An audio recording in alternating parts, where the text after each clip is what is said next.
माली साल 2025-2026 का बजट आ चुका है और इस बजट के अंदर रियल एस्टेट के हवाले से क्या क्या खबर है, मार्केट चलेगी लेकिन किस तरफ, आज की इसी वीडियो में हम डिस्कस करेंगे। अस्सलाम वालेकुम, this is Suhail Jafri from AJ marketing and builders.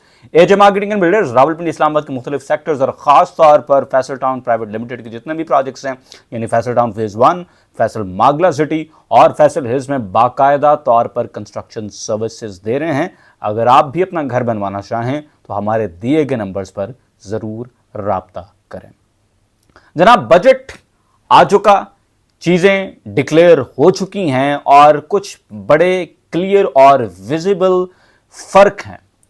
कुछ चीजें ऐसी हैं जब आप इनको करीब से देखेंगे तो आपको समझ आएगी कि मार्केट को किस तरफ स्टीयर किया जा रहा है। सबसे पहली और सबसे इंपॉर्टेंट चेंज जो हमें दिखाई दी है मार्केट में और स्ट्रक्चर के हवाले से, वो है जनाब के जो FED यानी फेडरल एक्साइज ड्यूटी लगाई गई थी 7% तक की, उसको अबॉलिश कर दिया गया है, उसको स्ट्रेट अवे खत्म कर दिया गया है। अब इसको डिटेल में देखने की जरूरत है कि ये अगर किया गया है तो इसके पीछे के मुहरकात क्या हैं। क्या एमी बस मार्केट के ऊपर मेहरबानी की गई है या नंबर्स कुछ और बता रहे हैं? तो जनाब, मार्केट पे FED के हवाले से किसी किस्म की कोई मेहरबानी नहीं की गई है।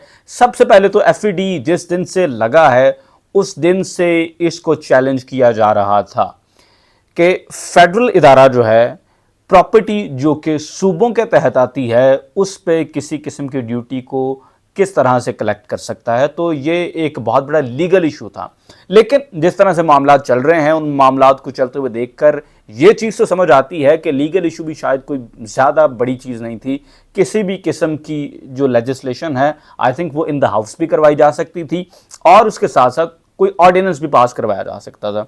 लेकिन the bed rock of the problem ये था कि जब से FED लगा है, इसकी मद के अंदर कुछ ज़्यादा पैसे इकट्ठे नहीं हुए, जिसकी वजह से इसे अबॉलिश किया गया कि यार 7% जब हम कहते हैं तो उस पर एक खौफ और हिरास जो है वो जहन के अंदर आता है, जिसकी वजह से सुक्के में मार्केट का सेंटिमेंट जो है वो नेगेटिव होता है। तो इसलिए इसको साइड पे कर दिया गया है। ऑन द अदर हैंड, दूसरी तरफ टैक्स की वो किस्म जिसने ना सिर्फ अपने अहदाफ को पूरा किया बल्कि कलेक्शन जो है वो तारीख की बुलंद तरीन सतह के करीब हुई, वो थे जनाब हमारे विदहोल्डिंग टैक्सेस। तो उनके तरफ फोकस को मरकूज किया गया है और बड़ा क्लेवरली इसको एडजस्ट किया गया है। मैं क्लेवरली इसलिए कह रहा हूं कि हुकूमत ने फाइनली एक ऐसा कोड क्रैक किया है जिसमें इंसेंटिवाइज भी किया जाए ट्रांजैक्शंस को, लेकिन उसके साथ साथ इनको कलेक्शन भी एटलीस्ट उतनी मिले या उससे ज्यादा कलेक्शन की जा सके। और यह तरीका क्या है? देखें, इससे पहले साल 2024-25 के अंदर जो विदहोल्डिंग टैक्स का मैकेनिज्म था वो ये था कि 3% सेलर देता था और 3% परचेजर्स दे रहे थे।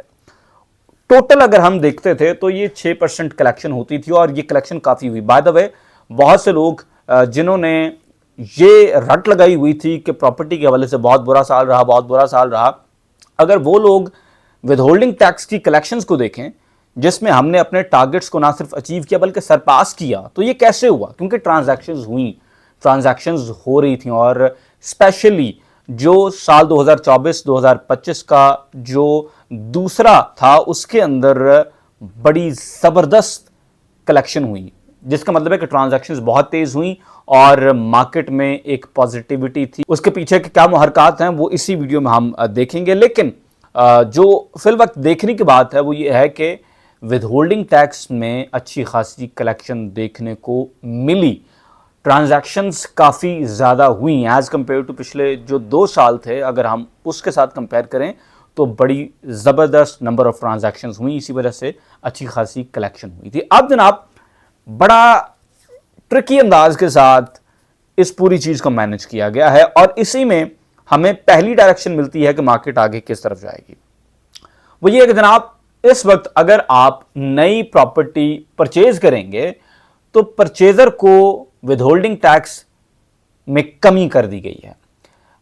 परचेजर को अब सिर्फ 1.5% विदहोल्डिंग टैक्स देना पड़ेगा और मैं ये बात कर रहा हूं अप टू 5 करोड़ की जो प्रॉपर्टी अप टू 50 मिलियन की जो प्रॉपर्टी है उसके ऊपर परचेज करने के ऊपर आपको सिर्फ और सिर्फ 1.5% विद होल्डिंग टैक्स देना पड़ेगा। एक चीज और मैं क्लियर करता जाऊं कि इसका मतलब यह नहीं होता कि अगर आपने 1 करोड़ रुपए का प्लॉट खरीदा है तो उस 1 करोड़ रुपए का खरीदते हुए आपने 1.5 लाख रुपए देना है, ऐसा बिल्कुल नहीं है। जो आपने विद होल्डिंग टैक्स देना होता है वो उस प्लॉट की जो ओरिजिनल वैल्यू होती है जिसके ऊपर उसकी बुकिंग हुई थी, ये मैं सोसाइटीज के वाले से बात कर रहा हूं, तो उसका आपने 1.5% टैक्स देना है। इसको समझने के लिए एग्जांपल ये है कि फर्ज करें आज आप एक प्लॉट खरीद रहे हैं जिसकी मार्केट वैल्यू 1 करोड़ रुपए की है। आप कहते हैं जी कि 1 करोड़ रुपए का मैं ऑफ द मार्केट ये प्लॉट खरीद रहा हूं। उसकी ओरिजिनल बुकिंग कितने की थी? बुकिंग लेट्स से वो 20 लाख रुपए की थी, तो उस 20 लाख रुपए का आपने 1.5% विद होल्डिंग टैक्स देना है, करोड़ रुपए का नहीं, 20 लाख रुपए का। यानी जब वो पहली दफा बुकिंग हुई थी तो वो बुकिंग कितने की थी उसके लिहाज से परसेंटेजेस तय होती हैं। दूसरी चीज जो क्लेवर पार्ट है वो ये है कि अगर आप बेच रहे हैं, अगर आप सेलर हैं, तो फिर आपने 4.5% विद होल्डिंग टैक्स देना है। अब देखें यहां पर खेला गया है। खेला कैसे गया है कि मार्केट में परचेजिंग को इंसेंटिवाइज किया जा रहा है, और ये सिर्फ यहीं पर इंसेंटिवाइज नहीं किया जा रहा है, मैं आगे चलकर कुछ मजीद भी अपडेट्स हैं उसके बारे में बात करूंगा कि किस तरह से परचेजिंग को इंसेंटिवाइज किया जा रहा है और बड़े अच्छे लेवल के ऊपर इंसेंटिवाइज किया जा रहा है, जिसका मतलब यह है कि फोकस पूरा है कि रियल एस्टेट मार्केट के अंदर जो ड्यू पैसा है जो इस मार्केट के अंदर आना चाहिए उसको आने दिया जाए। इसीलिए जो परचेजर के ऊपर विदहोल्डिंग टैक्स था उसको 50% तक स्लैश कर दिया गया। 3% दे रहे थे, भाई खरीदना चाहते हैं 1.5% दें, टैक्स आप पे कम कर दिया, आए खरीदें। लेकिन जो सेलर है जो ऑलरेडी मार्केट के अंदर इन था और जिसने ऑलरेडी वेट करके गेन्स बना लिए हैं, अब अगर वो निकलना चाहता है ठीक है tax they, because gain tax के अंदर आपने गेमें जो है ना वो ऊपर नीचे कर लेनी होती हैं, ठीक है। ये चौंके नंबर्स की बेस के ऊपर बात कर रहा हूं, मार्केट ऑब्जर्वेशन की बेस के ऊपर बात कर रहा हूं कि प्लॉट अगर आपने खरीदा होता था 1 करोड़ रुपए का, आप जब 1.15 का बेचते थे तो आप क्या करते थे कि टैक्स ऊपर नीचे के मिला के, ट्रांजैक्शन कॉस्ट वगैरह मिला के आप कहते जनाब कि हमें तो टोटल फायदा ही इसके ऊपर 2 लाख रुपए का हो रहा है, तो इस 2 लाख रुपए का आप हमसे कोई थोड़ा बहुत टैक्स ले लें। तो आपका जो गेन टैक्स की मद में टैक्स होता था वो तकरीबन ना होने के बराबर होता था, और डिक्लेरेशंस के अंदर बहुत सारे ऊपर नीचे सिस्टम्स किए जाते थे। तो इस वजह से अब अगर आप चीज बेचना चाहते हैं, प्रॉफिट को बुक करना चाहते हैं, तो अब आपने टैक्स देना है। विदहोल्डिंग का जो ज्यादा मेजर पोर्शन है वो सेलर के ऊपर डाल दिया गया है, लेकिन मार्केट को स्टर किया जा रहा है।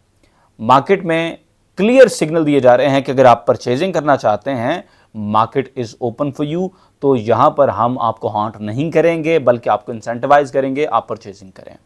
इसके साथ साथ एक और बड़ी पक्की खबर और बहुत बड़ी खबर यह है कि अगर आपके गेन्स आ रहे हैं from depositing your money in the bank, तो उस पे जो टैक्स 15% था उसको अब 20% तक किया गया, जिसका मतलब यह है कि ये जो आइडल प्रॉफिट टेकिंग थी फ्रॉम द बैंक, इसको अब मजीद स्नब किया जा रहा है, क्योंकि अब हमने इकोनॉमिक ग्रोथ की तरफ जाने का फैसला किया है। तो पैसा अगर इसी तरह से बैंक्स के अंदर पड़ा रहेगा तो वो ग्रोथ में अपना कोई पार्ट प्ले नहीं कर रहा, तो इसलिए ये जो आइडल सिस्टम था उसको अब स्नब किया जा रहा है। और on the other hand real estate के अंदर अगर आप पैसा लगा रहे हैं तो उसमें आपको विदहोल्डिंग टैक्स जो है उसमें कमी करके क्लियरली बताया जा रहा है कि गवर्नमेंट अब क्या चाह रही है।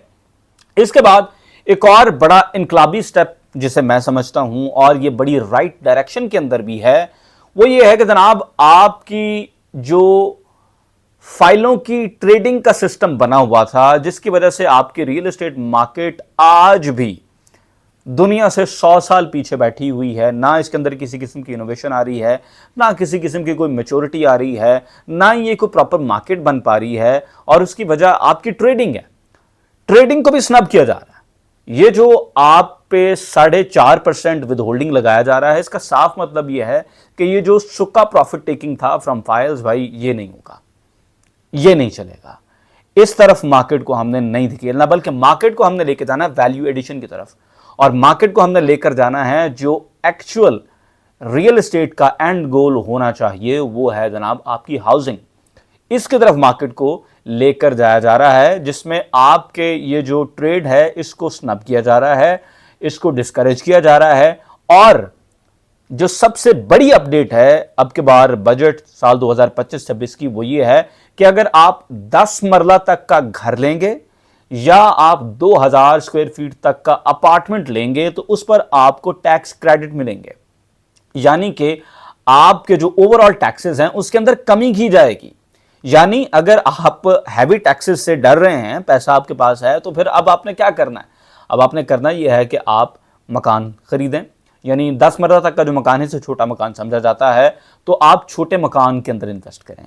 आप यहां पर मार्केट को आप हेल्प आउट कर सकते हैं, आप यहां पर मार्केट को सपोर्ट कर सकते हैं। तो आप इस साइड के ऊपर जाएं और इसके साथ साथ जो बिल्डर्स के फ्लैट्स हैं आप उनकी तरफ जाएं।